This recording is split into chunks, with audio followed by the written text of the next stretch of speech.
ನಮ್ಮ ಅಡ್ಡ ತುಳಸ ಬಂದ ನಿಮ್ಗೆಲ್ಲರಿಗೂ ನಮ್ಮ ದುರ್ಗಾಪುರ ವತಿಯಿಂದ ಹಾಕೋಣ ಬರುವ ಎಲ್ಲ ಸಾಯಂಕಾಲ 5 ಕೊಟ್ಟು ಎಲ್ಲಿ ಕೊಡ್ತೀವಿ ಹಾಗೆ ಸ್ವಲ್ಪ ಡ್ಯಾನ್ಸ್ ಇದೆ ಗೊತ್ತಾ ಡ್ಯಾನ್ಸ್ ಇದೆ.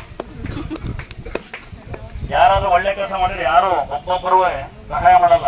ಉದಾಹರಣೆ ಪರದೆ ಹಿಂದ್ಗಡೆ ಸಾವಿರಾರು ಜನ ಇದ್ದಾರೆ, ಕೋಟ್ಯಾಂತರ ಜನ ಇದ್ದಾರೆ, ಎಲ್ಲ ಕರ್ಮದವರಿದ್ದಾರೆ, ಕೈಕಾಲು ತಿಕ್ಕರಿದ್ದಾರೆ, ಕಾಲು ತಿಕ್ಕರಿದ್ದಾರೆ, ಮಂಡಿ ತಿಕ್ಕರಿದ್ದಾರೆ, ಎತ್ತಾಡರಿದ್ದಾರೆ. ಈಗ ಒಬ್ಬ ಮುಸಲ್ಮಾನ್ ಜನಾಂಗ ಈ ಶಾರಗುಡಿ ಘಾಟಲ್ಲಿ ಯಾವುದೇ ಹಣವಿದೆ ಅಂತ ಪುಣ್ಯಾತ್ಮ ಅವನಿಗೆ ಯಾರು ಸನ್ಮಾನ ಮಾಡಲ್ಲ. ನಿನ್ನೆ ಒಬ್ಬರು ತೀರೋರು ದೇವರ ಗುರುಗಳು ಕನಕೂರೋಡ ಆಗದಲ್ಲಿ ನಮ್ಗೆ ಅನ್ನ ಹಾಕ್ತಿದ್ರು.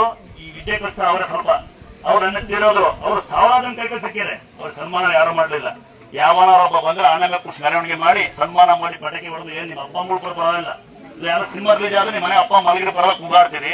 ಇಂಥ ಅನ್ನದಾನ ಮಾಡ್ಯಾರೆ ಅಂದ್ರೆ ಯಾರು ಕ್ಲಾಸ್ ಹಾಕಲ್ಲ. ಯಾಕೆಂದ್ರೆ ನಮ್ಮ ಅಮ್ಮ ಒಂದು 74 ವರ್ಷ ನಮ್ಮ ಅಮ್ಮ ಮಲಗಿದ್ ಕೂತಿದ್ದು ನಾನು ನೋಡೇ ಇಲ್ಲ. ನಮ್ಮ ಅಪ್ಪಗೊಂದು 85 ವರ್ಷ ಇರ್ಬೋದು, ಮಲಗಿದ್ ನಾನು ನೋಡೇ ಇಲ್ಲ.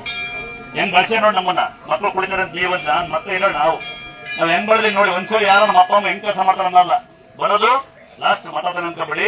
ಬಾತ್ರೂಮ್ ಒಂದಿಲ್ಲ ತಂಗೇರ ಹಾಕರ ದಯವಿಟ್ಟು ತಿಳಿಸಿ. ಯಾಕೆಂದ್ರೆ ಮಾಹಿತಪ್ಪು ನಮ್ದಲ್ಲ, ರೋಡ್ ನಮ್ದಲ್ಲ, ಇಷ್ಟೇ ಜಾಗಿರೋದು. ಮಾಹಿತಪ್ಪು ಹಂಗು ಅಲ್ಲಿ ಹಿಂಗಡೆ ಕಾಣ್ತೀನಿ ಸ್ವಲ್ಪ ಬಾತ್ರೂಮ್ ಮಾಡಿದ್ವಿ. ಬಂದಾರೆಲ್ಲ ಕೇಳೋದು ಒಂದೇ, ಬಾತ್ರೂಮ್ ನೀರ್ ಹಾಕಿ ಬನ್ನಿ ಅಂತ.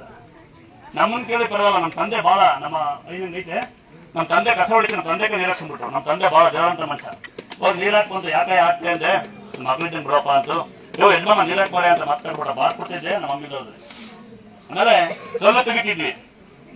ನಮ್ಮ ಒಳಗಡೆ ಕೆಲಸ ಮಾಡೋರು ಹೇಳ್ತಾರೆ ಹಣ ಬಂದು ಕಲ್ಲು ಬಿಡಿಸಿ ಅಂತ ಕೇಳ್ತಾರೆ ಅಂತ. ನಾನು ಸುಮ್ಕಿ ಇದ್ದೆ. ಮೊನ್ನೆ ಅಮೌಂಟ್ ನನ್ನೊಬ್ರು ಲೇಡಿ ಕೇಳುತ್ತೆ ಇದ್ದ ಅಕ್ಕ, ನಮ್ಮ ಹಸ್ಬೆಂಡ್ ಅದು ಇಂಗ್ಲೀಷ್ ಬರಲ್ಲ, ಅರ್ಧ ಬರಲ್ಲ ಇಂಗ್ಲೀಷ್ ಕನ್ನಡ. ನಮ್ಮ ಹಸ್ಬೆಂಡಿಗೆ ಹುಷಾರಿಲ್ಲ ನೋಡಿ ಅಂತ ಕಲ್ ಮೇಲೆ ಕುಣಿಸಿ ಕಲ್ಲು ಬಿಡಿಸ್ಕೊಳ್ಳಿ ನಾನೇ ಕೇಳ್ತಾಳು. ಕಲ್ಲು ತೆಗಿಯೋಣ ಅನ್ಕೊಂಡೆ, ಪುಣ್ಯಾತ್ಮ ಲೋಕ ಇತ್ತು, ಕಲ್ಲು ತೆಗಿಬಿಡ್ಲಿಲ್ಲ.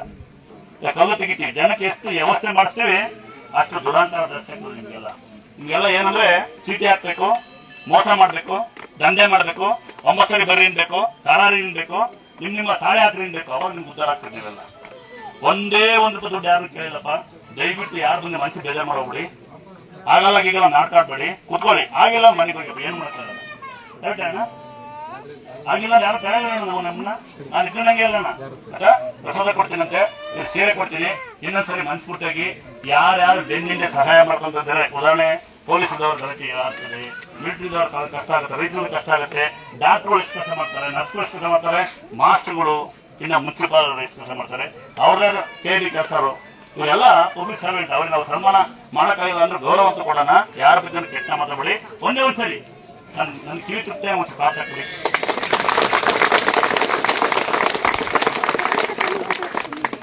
ಎಲ್ಲರಿಗೂ ಇವತ್ತೇನೋ ಬಂದಿರೋ ದಯವಿಟ್ಟು ನಿಧಾನ ಮನೆಗೆ ಹೋಗಿ. ನಿಮಗೆ ರಿಕ್ವೆಸ್ಟ್, ನಾನೊಬ್ಬ ಡ್ರೈವರು, ನಾನು ಅನುಭವಿಸಿದ್ದೀನಿ. ನಾನು ನೀವು ಗಾಡಿ ಡಕ್ಕಾಕಿಂದ ದಯವಿಟ್ಟು ಡ್ರೈವರ್ ಆಗ್ತಾ ಅಂತ ನೀವು ಸಂತೋಷ ಪಡ್ಬೇಡಿ.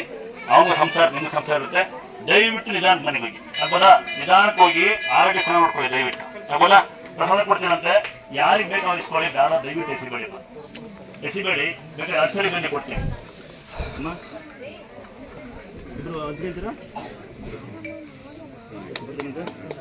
ಲೈನ್ ಮಾಡ್ಬೇಕು ನೀವು, ದಯವಿಟ್ಟು ಲೈನ್ ಮಾಡ್ಬೇಕಲ್ಲ, ಎಲ್ಲ ಲೈನ್ ಮಾಡಿ. ಅನ್ನಾನ ಮಹಾದಾನ ಲೈನ್ ಮಾಡ್ಬೇಕು. ಇವಾಗ ಬಂದ್ರೆ ಪ್ರಸಾದ ಕೊಡ್ತಾರೆ ನೋಡಿ. ಒಂದೇ ಪ್ಲೇಟ್ ಕೊಡ್ಬೇಕು.